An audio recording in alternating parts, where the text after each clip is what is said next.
Ladies and gentlemen, welcome to the Mailbox for the 24th of April 2014. My name is TotalBiscuit, with today's viewer Q&A. You can email in mailbox at cynicalbrit.com, that's mailbox at cynicalbrit.com, with topics for future shows. The game in the background is Awesome Naught Starstorm. I don't recognize half of these heroes. They scare the hell out of me. But can't catch me, copper, she. Nah. The first email comes in from Patrick Sodegren that says, "It is obvious that the line between developers and consumers is getting more and more blurred through customer co-creation, participatory betas, etc. What is your general thoughts on this? Is it good or bad? Do you believe this will increase, and what may it lead to?" The way that it's being done at the moment, I don't think is very good. And that's mostly because it's tied in with early access. A lot of what you're describing is the selling point of most early access games. It's really put out that way. It's something that has been marketed towards gamers to, I almost believe, to try and prey on gamers that have a desire to influence the title that they're currently playing. I guess everyone that plays games has always dreamed of being able to design their own, and this is as close as 99% of people actually get to that. So it's a potent elixir that is being offered to people, and it's difficult to turn down. You have power over this piece of software. You'll be able to influence it as it grows. And yet, really, that's actually not that special anymore. You say that 10 years ago to me, and I get very excited indeed, but these days we are living in a world where games don't just come out, yeah? That's not the end of it. Usually they are patched and patched and patched again afterwards, sometimes for many years afterwards, in fact. And many games are being released with a free-to-play model, which is focused on a multi-year lifespan where updates keep people in the game. And that means that user feedback will be utilized in order to remain profitable and successful. So early access offering that kind of stuff isn't really a selling point to me anymore. I think that it still takes certain numbers of people in. There's no doubt about that. Early access games still sell well. If we go over to the front page, we still see Space Engineers. That's up there on the top 10. Daisy's on the top 10. Rust's on the top 10. I mean, that's not too bad. That's 3 out of 10 early access games in the top 10, but still. I have to wonder how much influence these people actually think they have, because the problem with you having influence is that everyone else does as well, and your voice is just one in a crowd. Let me give you an example of how it used to be done versus how it's done now. A long time ago, I participated in the closed beta for the original Dawn of War. Now, I played alongside a couple of other people, and one of those people actually ended up working for Relic after that. But we discovered a number of problems with the game that we provided feedback on. One of them was the Eldar Fire Prism Rush, that if you've played Dawn of War, you might be thinking, well, what do you mean Fire Prism Rush? That's impossible. Back then it actually wasn't, because the way that the tech trees actually worked there allowed you to construct one of 4 different crystals that would give you access to a particular tech. That made it possible to rush all the way to Fire Prism while skipping all of the tech in between, and then attack with the Fire Prism, which was basically unbeatable for most of the races in the game. It wasn't completely unbeatable, but it was mostly unbeatable. We played about 30-40 games trying to beat this thing with a variety of different races. I used to play Orcs back then when they were really, really bad. They thankfully were improved. And we provided that feedback alongside a lot of other people, and the change was made that actually fixed that problem. That was the classic beta. That was where you didn't pay for the beta. Yeah? You provided feedback, and the quid pro quo was you get to play this game early, in return you provide us feedback to make it better. And once the beta ended, that was that. And then we bought the game just like a regular person and went on with life, because beta didn't give you access to the full game. Now, most betas are either demos, or they are on early access, because people will willingly pay for them. Sure, they can still accept feedback, but you're actually paying for the experience, and it's kind of ridiculous because you're paying to work. Why? Your feedback is both valuable and necessary to these guys, alongside the stress testing, and you're paying them for the privilege of doing it. Is that not just a giant scam? Years ago, people laughed at the idea of paid beta tester, and that usually came up whenever a title was released that clearly wasn't finished. It was a derogatory term. Now, it's just business reality. Early access games all over the place. Both free-to-play and regular titles are doing it. I prefer the way free-to-play does it. I think that you open yourself up to criticism when you do that, because you are charging for something, but at least if you're doing a beta test in a free-to-play game, you don't have to buy stuff. And more often than not, they actually give you at least some credit, which allows you to buy a couple of things easily. But with early access, you pay up front for something that you don't have any idea about. I'm kind of rehashing the same old thing, but I do believe that this idea of the line being blurred between consumers and developers is not helping. It's not universally true. I mean, you mentioned customer co-creation. And in many circumstances, the idea of allowing customers to create content for your game and then getting actually paid for it is good. The way Valve's done it is absolutely fantastic. Dota 2, Team Fortress 2 both have really good examples of player-created items that are absolutely fantastic, and people have made careers on that, and it's great. Not only do they get paid for their work, which is the polar opposite of early access, I might add, where you pay for your work, but you also unlock the potential of what's essentially a bunch of crowdsourced assets, which means that you can implement stuff far faster than you would be with your own development team, and you can still have quality control while doing so, which is perfect. It's kind of ridiculous, really, when you think about it. Steam has plenty of quality control when it comes to Team Fortress 2 and Dota 2 items, and yet they're not willing to quality control their own front page. So, I am a little confused as to Valve's attitude there. You'll willingly QA a Team Fortress 2 hat, but you won't QA a video game. Huh. Alright, well, whatever, that's kind of by the by. Customer feedback is really valuable, but I would like to see it go back to the old way. I think the old version of beta, as in true beta, was valuable. And it still happens to some degree, but the problem is, Valve has basically allowed beta to become something that you can charge for, which scares the crap out of me. And of course, why on earth would you release a free beta when you can charge for it on Steam and people will willingly pay for that? That's something I think consumers themselves have to just stop doing. And then companies will go back to the old way of doing things. I don't have an issue with optional payments within a beta. I certainly do have an issue with paying up front for one. This one comes in from Christopher Morrow that says, do you feel that the term AAA is beginning to lose the value that it once used to have? It appears that more and more these days it just refers to how large a budget the developers obtained in order to create a specific IP or a game's hype prior to launch, creating a blockbuster status, thus no longer possessing the connotations that could once be derived from the title, such as innovative story and gameplay, showcasing the best of the games industry. From a glance, many are willing to brand a game AAA early on due to seemingly impressive graphics, set pieces, advertising, etc., something that many Hollywood blockbusters also possess, while ending up lacking in depth that one would expect and warrant from such a title, leaving many disappointed.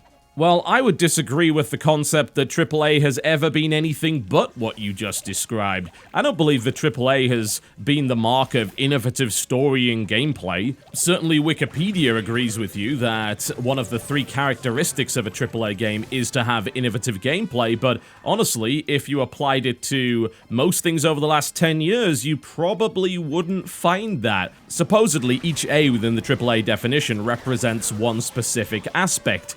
One being critical success, as in highly reviewed, the second being innovative gameplay, and the third being financial success. But I'm sorry, that second A hasn't been relevant for a very long time. Strangely enough, it's actually very hard to find a solid definition of AAA, and I have looked. I might actually have to buy some books to find that out. And if we were to take some examples from Wikipedia just for the hell of it, which is certainly not a particularly good way of doing anything, but I'm always interested to know what the definition is there. It's like AAA games consist of things like Super Mario Galaxy, Assassin's Creed, Halo, Uncharted, Mass Effect, Fallout New Vegas, Skyrim, and GTA 5. A lot of those games fail some of the characteristics required in order for the definition to even work. As I said, this is not a particularly well-written article. Fallout New Vegas fails 2 of the 3 criteria. It was not a critical success. Indeed, there's a famous story about them missing out on the bonus due to a 1% Metacritic deficiency. Nor did it have innovative gameplay. In fact, it was very similar to Fallout 3. Skyrim doesn't have innovative gameplay. The later Assassin's Creed games do not have innovative gameplay. One could argue that even Halo, which is on that list, does not have innovative gameplay. So, I think AAA gaming, for the most part, is pretty much meaningless outside of the money invested in it. When I say a AAA game, what's the first thing that comes to mind over the last couple of years? Okay, AAA, okay, GTA 5. Yep, absolutely. Call of Duty Ghosts. Yes. Battlefield 4. Yes. Assassin's Creed 4. Yes. What do all those games have in common? Well, they had a large studio and a huge budget behind them, as well as massive marketing campaigns to back them up. AAA gaming these days seems to mean very little but that, and I don't think it's actually meant innovation for a very long time. AAA these days, for the most part, means franchise potential, and that is the anti-innovation. You want to iterate in a really big way with a franchise, because if you innovate too much, then you scare off the people that enjoyed the franchise in the first place. So you will see gradual iteration throughout the years there. I think, if anything, it refers to a more traditional style of big-budget game development. Large studios of hundreds of people, massive marketing budget. If it's multi-format, most likely a focus on franchise potential, not necessarily the case when dealing with platform exclusives. And anything that is developed outside of that kind of environment would not necessarily be considered AAA. But honestly, these days, it means very little. I think the connotation that you had in your email is interesting, that AAA can actually be regarded as a badge of dishonor these days, as opposed to the other way around. It's no longer a quality benchmark. What it means is, oh, you're gonna get something that's all mouth and no trousers. It doesn't have any substance to it whatsoever. It is a big Hollywood experience. It's designed to shock and awe, to bedazzle, and behind all of that bamboozlement, there is something that, frankly, is lacking depth. Yeah, sure, that happens a lot. It's not always the case. You can talk crap about Bioshock Infinite all you please, and I have for a long time, but you can still tell that that was a AAA labor of love, and franchise potential wasn't really on their minds when they made it. They wanted to make something very specific. They had a vision for that game, and they realized that vision. And they were able to attain a level of quality that was AAA, something that other developers weren't able to do. It may have failed in other areas, such as the gameplay, but visually and in terms of world building and design, it was mind-blowing. I think with the rise of digital distribution, crowdfunding, even to some degree early access for all of the evils that I touted for, it does indeed allow good games to come into being from time to time. It's very rare that something like that will be 100% bad. For every Earth 2066, there's a Starbound. For every Project Goddess, there's a Kerbal Space Program. For every Storm of Vengeance, there's a Broforce. There are now more ways to make games than ever before, there are more platforms to put them on, there are more business models to adopt, and frankly, there are more consumers to buy them. AAA game development may very well be becoming less and less relevant, and I don't necessarily think that that's a bad thing. The final question comes in here from Striker that says, when looking at gaming platforms these days, in many cases the major titles by AAA studios end up with inferior versions on PC, delayed on PC, or not coming to PC at all, e.g. GTA 5.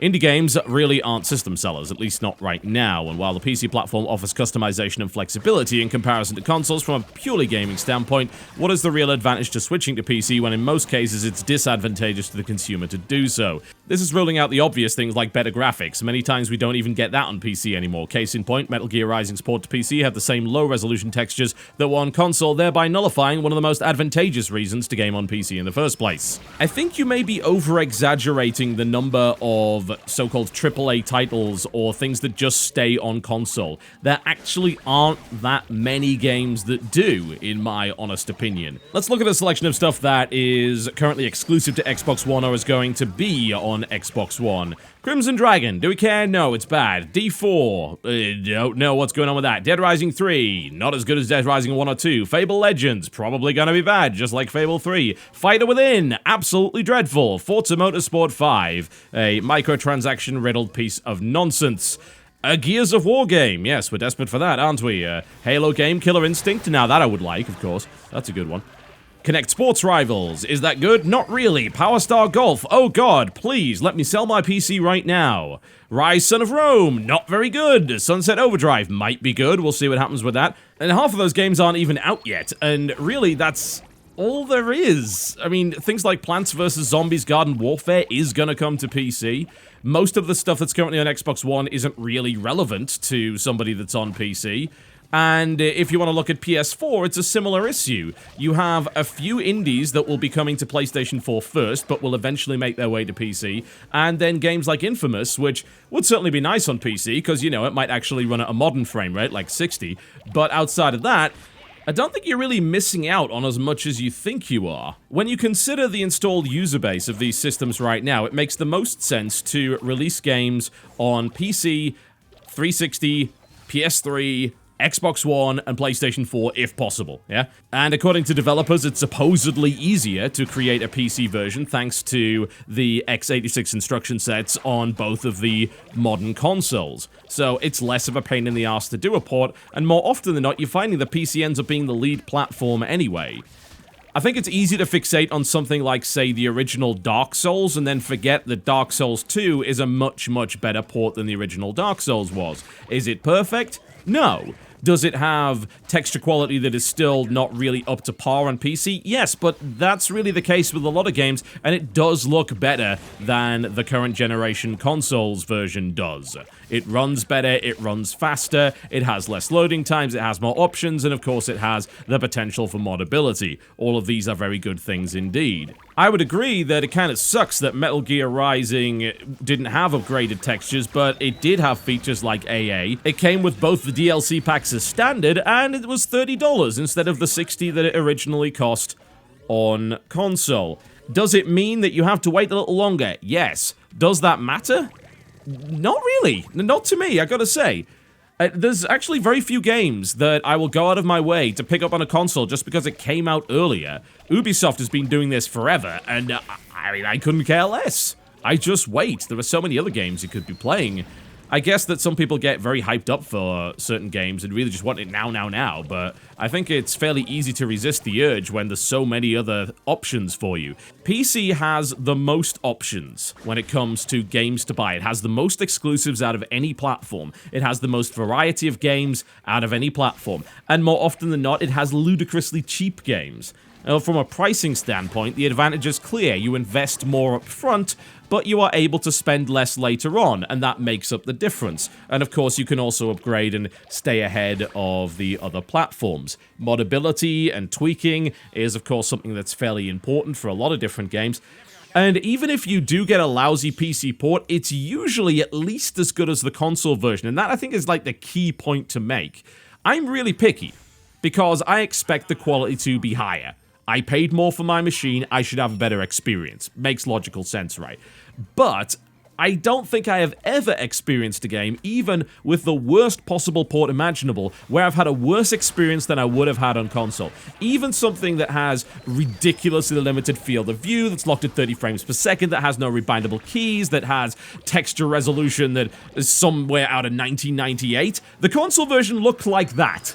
So it sucks that we didn't get a better port, but we still got the same experience that we would have had from console, and that's like the lowest possible baseline. So I don't really believe that you can necessarily argue that it's not a good idea to game on PC, just on the basis that some ports aren't very good, because a lot of them are. A lot of multi-format releases are a lot better than consoles. We do get the occasional one that's a stinker, and it sucks, but I think that companies are getting better at it. Even if they mess it up monumentally, you can never underestimate what enterprising PC gamers will do. Dark Souls was one of the worst ports I've ever played. Within 24 hours of it coming out, it already looked better than the console version, so it was immediately better than the console version. Not to mention the fact that the frame rate dips that you got in Blighttown were not present in that version of Dark Souls, and that was one of the worst ports we've seen in recent memory. And of course, you know, it got even better as we went through, and it taught FromSoft a valuable lesson about how not to screw up, and Dark Souls 2 is a better port, even though it's not perfect, it's still better than the other versions. So you're always going to get at least the same experience. And sometimes, you might have to wait years for a fix to come along, but if you want a recent example, I recently found out that Syndicate, the PC game from a few years ago, the FPS, which I actually wanted to play and enjoy, but I couldn't do it because of limited field of view, actually got an FOV fix. It took ages, but it happened. It was done by a community member, and I could now play that game if I want to. And if that thing was bust on console, it would have been bust forever. I think if you at least have a reasonable amount of patience, honestly, there aren't all that many advantages of owning a console over a PC. PC gaming is on the rise. It continues to be on the rise. It is not going anywhere, and it is more relevant, I think, than it has been in a very long time. now is certainly not the time to jump off that particular train just because a few companies are stubborn when it comes to their multi-platform releases. I think they will learn given time, and the stronger the PC platform is, the less nonsense and messing around we will have to deal with. Alright folks, that's me done for the day. Thank you very much for watching the Mailbox. I'll see you next time.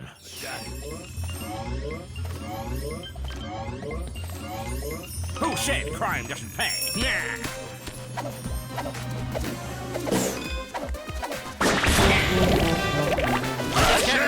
You have killed an enemy. This is war, son. Get a real gun.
This is war, son! Get a real gun! An ally is killed!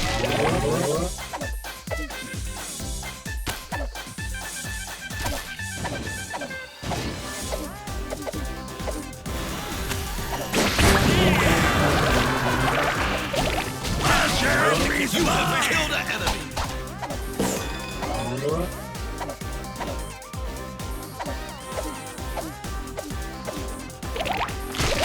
Say what? Again?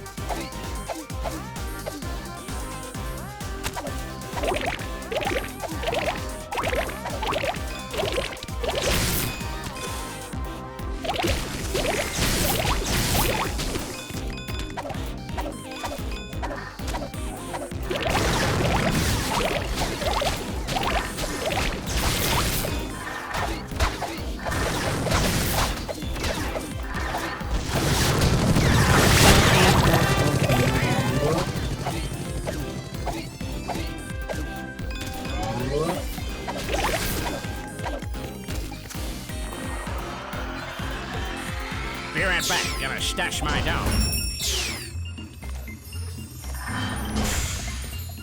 Who said crime doesn't pay? Nah.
Your team has destroyed a turret.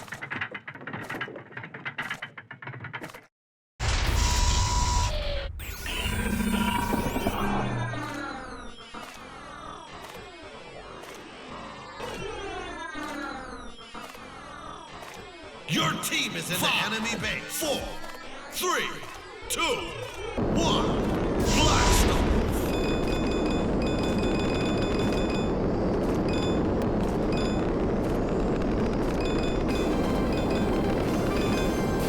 My way or nothing. Who said crime doesn't pay?